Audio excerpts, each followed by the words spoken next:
Okay, so the term Grail, I'm probably going to say a few things which are quite controversial in this video, some things which some people may find affinity with. I wanted to talk to you specifically about Grail pens and whether or not we give them too much credit. Maybe perhaps the term is overused. I've been collecting for several years now, 4 or 5 years now, and I've enjoyed it. I've enjoyed the hobby. I've certainly slowed down in my collecting, and since buying my last pen 8 months ago, yes I know, 8 months ago, I felt somewhat satisfied. But I do feel there are terms which are used within various communities, whether it's fountain pens, watches, which is completely overused, and that is the word Grail pen. Grail pens are, in my mind's eye, the one pen that ends it all. The one pen which is like your exit pen. It's so beautiful, it's so perfect that no other pen would ever compete with it.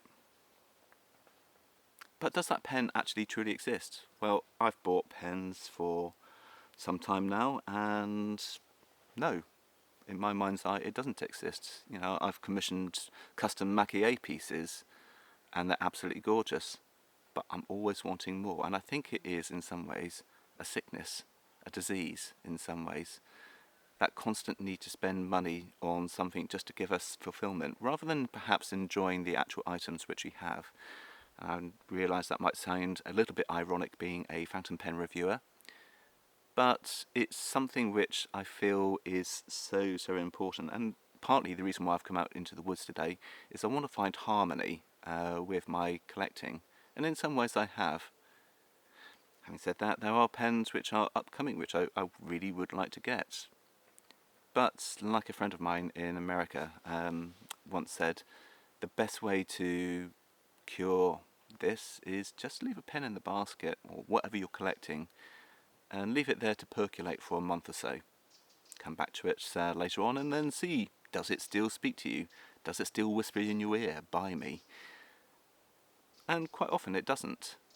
We are quite heavily influenced by cover marketing, the fear of missing out, be it limited editions, and I feel that quite often we use the term Grail as a kind of a crutch, so to speak, a crutch to help us enable to buy something because, you know, we've just had a promotion, or we've had a particularly good day, or we've come into a bit of money.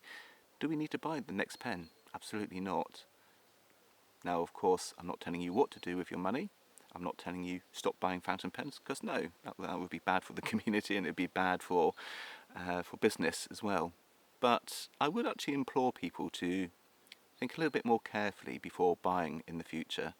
This pen is gorgeous, but I have bought Namikis which have disappointed me. Well, I won't say disappointed, but I felt a little bit of an unease. And I felt in some ways a bit misled, and that is the Yukari the Yukari herb decoration. It still is a gorgeous pen, but due to the fact that part of it had been screen printed, and I know I'm going off a little bit on a tangent here, I did feel somewhat disappointed.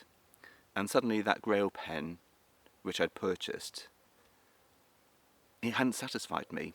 And I'm not going to go into all the various other elements of ownership of a Grail pen, but it has made me, as I've got deeper into the hobby, it has made me sort of question again whether or not we use this term Grail pen to such an extent that perhaps it is a little bit misleading, and consequently perhaps we should rethink that sort of title.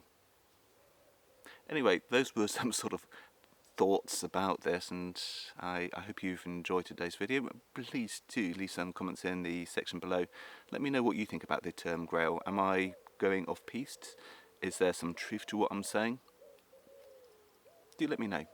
Anyway, I hope you're having a wonderful day, and I shall see you in the next video.